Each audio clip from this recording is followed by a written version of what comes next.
Hey babes, welcome to Wine in My Foyer, a podcast hosted by me, Bianca, where we talk all the real life things while sipping and learning a little bit about wine. Tune in weekly to find inspirational and current information about womanhood, city living, cuisine, travel, and growing in age, direct to you from my New York City apartment. Here we focus on life's beautiful sensory experiences and how we can use them to brighten our worlds. I hope you learn something, laugh a little, know that you are not alone, and most importantly, that you will be inspired to live your most flavorful life. Pull up a seat, join me in my foyer. Hey, we are back with Wine in My Foyer, episode 2. I'm your host, Bianca Tickner. Thank you for coming back and circling back. But if you missed episode 1 and this is your first time here, I would recommend listening to those. They're not that long. They're about 12 or 13 minutes, but it'll get you caught up on where we're at in the story. But just a quick snippet. We announced that we are moving to Spain as a part of our flavorful life story. And so there is a big curve in that story, which is coming up in this next bit. But if you want to get caught up, go back and listen to the podcast or watch the vlog, which are both linked below. Otherwise, we're jumping right back into the story. And don't get me wrong, this was a work in progress. Let's go back to 2020 when I said to my husband, I'm moving to Europe and you better get on board because I'm going somewhere else and we need to meet his family. I gotta go. I have to make this dream come true. And I think over the few years, it became more clear that it wasn't just an escapist method. And I've had friends ask me oh, are you just doing this to run away from the US and this and that? Yes, there are certain things in this country that I do not like at all and I really want to get the heck away from. But more than anything, I can be honest with myself and know that this is a dream that I've always had before any of this turmoil happened in 2020. And yes, it will allow me to remove myself from those situations that are making me uncomfortable right now, but it is also a deep-seated dream that I've had for a long time. I can be honest with myself about that. I think just being in that place where telling my husband, this is what I want, and him being so far away from wanting the same thing, to fast forward 2 months ago and him being I can't wait to go, what are we gonna do here and what are we gonna do there, and can you believe we're gonna be able to pop over to this country and that country, and him being so on board. I'm thank you, Jesus. So blessed and grateful that I finally got this guy along with me, because I was listen, I'm making these children. There's one in my belly at that time and the other one that's outside the belly. We going. So figure it out, because Spain was what presented itself to us and it was very clear. And so we've been working towards, we're taking Spanish classes. We took Spanish classes almost every day last summer. So here we are today, and we have had a huge wrench in our plans. And yeah, I'm gonna take a deep breath because it's a little hard to talk about. But before we get to that, before we get to the wrench, let's talk about where we're going. When it became clear in January that we had the opportunity to go to Spain through a new visa that they have launched, then of course my research just went out the window. I was spending basically every waking moment looking at apartments. How much does this cost? How much does this cost? Which school should we go to? Which town should we go to? Should we go back to Malaga? Should we go here? Should we go to Barcelona? We have friends in Barcelona. We have friends in Malaga. Wait, should we go here? Should we go there? Nuts. Me, travel research guru, foodie, all the things were activated on 1,000. Well, I found a city where I thought would be really, really, really perfect for us, and it's called Valencia. It's south, it's by the beach, it's bigger than Malaga, it has a subway system, it's beautiful, the cost of living is low. It's low all over Spain compared to New York City, which is the most expensive city in the world, but it still has more things going on. Coming from New York City, I was we just need something smaller, but still bigger. Our kids need to be able to see some diversity. Our kids need to be able to go to dance classes if they want to, right? Go to good dance classes, not somebody's basement stuff. So we wanted to make sure that they still had access to high quality things. We found Valencia. I got my daughter into a school without even having to have an interview because she already goes to a dual language school. So they were like, oh, she'll be fine.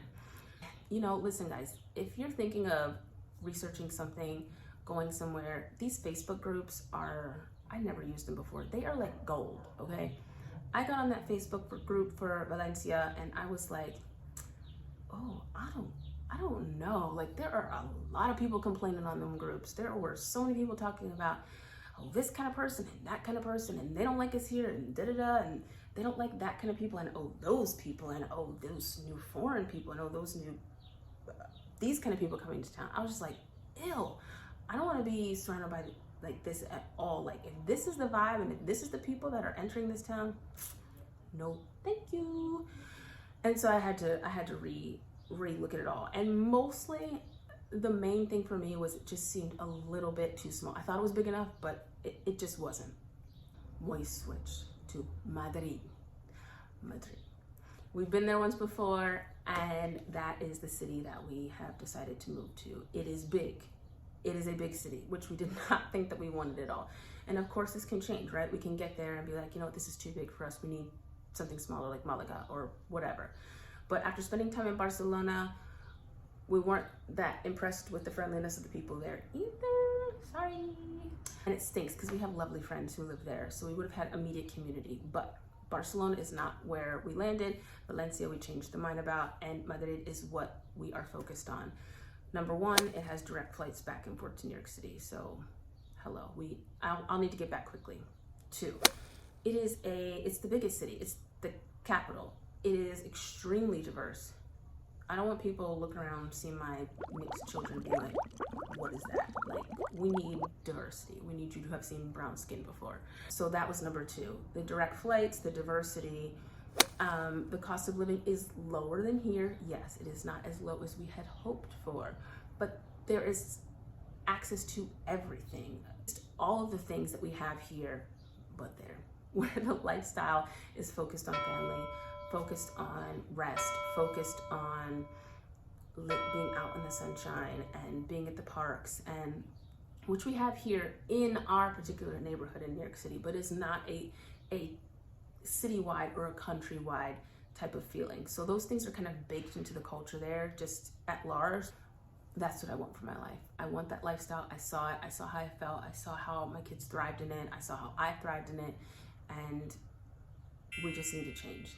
We weren't prepared to move to August. I also got my oldest daughter into another school there, which we love. And because not only did I have to get my husband on board, I had to get my oldest daughter on board. She too is a part of this family and understands things. She's gonna be 8. And let me tell you, when we started talking about moving a year or 2 ago, she would cry every time.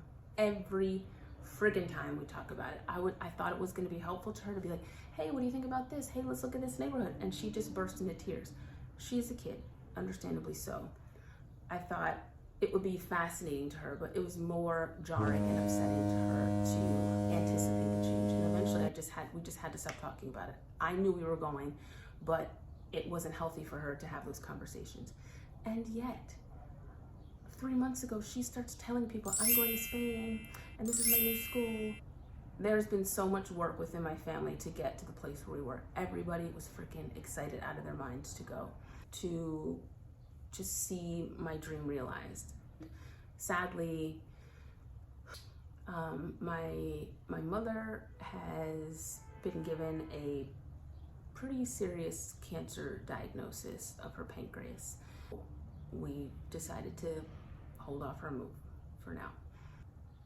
It's been pretty jarring for my family, beyond the family that's just in New York City, but jarring for my immediate family, my parental family, and my younger brother. Just this news, which we're just working through because, you know, we love our mom, and she's like the glue to our family, you know. So having her not feel well and having her, you know, just seeing the way that she's been over the past few months, it's sad. I mean, it's good to know what's going on now so we can just fix it. It just doesn't make sense for us to leave in the timing that we had hoped for and in the rapid closeness that we were anticipating. So here we are, or here I am making an announcement that we are moving to Spain, but not now. The plan, I guess, if we can make plans, because obviously we made a plan and God says, okay, make your plan, but just hold on a little bit, because you know, you hear all the time like, oh, make plans and God laughs. Well, yeah, this is one of those situations. Oh, honey, I'd made my plans. So obviously we have to hold off for a little bit, and just see. I mean, the availability to move is still there. I mean, we were there. We had an attorney ready. We were getting our paperwork ready for our visa. We, you know, had sent the money to enroll our eldest daughter into a private school there. I'd spent weeks researching and interviewing and doing Zooms with people and seeing how far this school was from that and what neighborhood this was in, and you know, just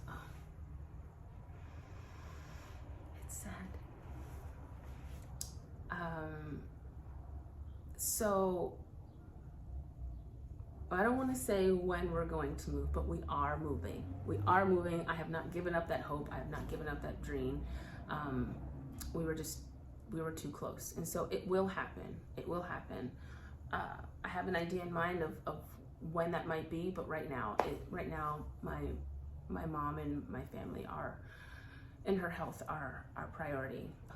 We're staying in New York a little bit longer, so you'll be hearing me talk more about New York City, and it'll still be coming from my foyer, my wine in my foyer conversations, and you'll still hear the beeping outside and maybe my toilet making weird noises in the background, because we are coming to you live from New York City. We're not tucked in a closet with sound padding. This is real, okay? This is all natural lighting, okay? Coming from my windows into my foyer. Thank you for listening, and we will be back with episode 2 next week, talking more about what's going on with my mom and my family and how we are moving through these completely new to us times. This is very, very, very new. When I say new, so new, like my head is still spinning. So stay tuned. You'll hear more about what's going on with my family, and then there will be more episodes to come that will get you past these updates, but I feel like I need to share. These are real and true to the heart, and I know that there's somebody out there who's in a similar situation where they were so close to their dream. They could smell it, they could taste it, they could touch it the same way that I could. I could just smell that hot Spanish air. I can still smell it now when I think about it. My dream was so close, but it's not over. And if you're in that same position, it's not over for you either. You're gonna get there. You cannot give up, and I am not giving up. I will be in España. Sí, por supuesto. So, thank you for tuning in to Wine in My Foyer. Again, I am Bianca Tickner. We come to you live every week from my foyer. Stay tuned for more joyful, informative stories about finding joy in your life through all of its flavors. Check you soon. Cheers.